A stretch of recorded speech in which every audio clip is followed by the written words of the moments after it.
Japan చరిత్రలో ఎవరూ మర్చిపోని ఒక పేజీ.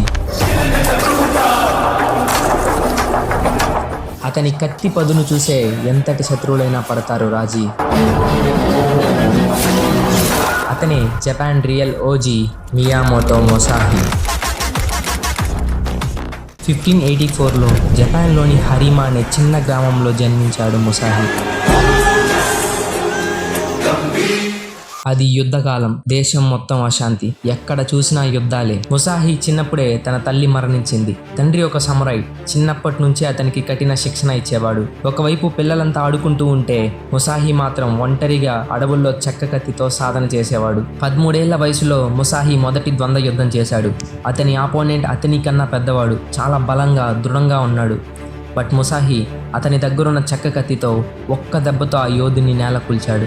ఆ రోజు నుండి అతని పేరు గ్రామం మొత్తం వ్యాపించింది. తర్వాత తన తండ్రిని గ్రామాన్ని వదిలి ప్రపంచం ఎలా ఉంటుందో చూడడానికి బయలుదేరాడు. అతను ఒక రోనిన్ అంటే యజమాని లేని సమురాయ్ అయ్యాడు ముసాషి. ఎంతోమంది యోధులను, పాఠశాలలను, గురువులను కలిశాడు.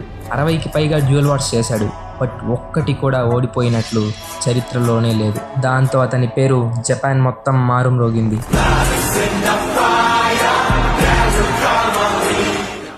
1612లో సపాగి కజీతో అనే గొప్ప యోధుణ్ణి అతి సులభంగా మట్టి కరిపించాడు. దాంతో శత్రువులు ముసాషితో పోరాడకుండానే ఓటమిని ఒప్పుకునేంతలా భయాన్ని పుట్టించాడు మియామోటో ముసాషి.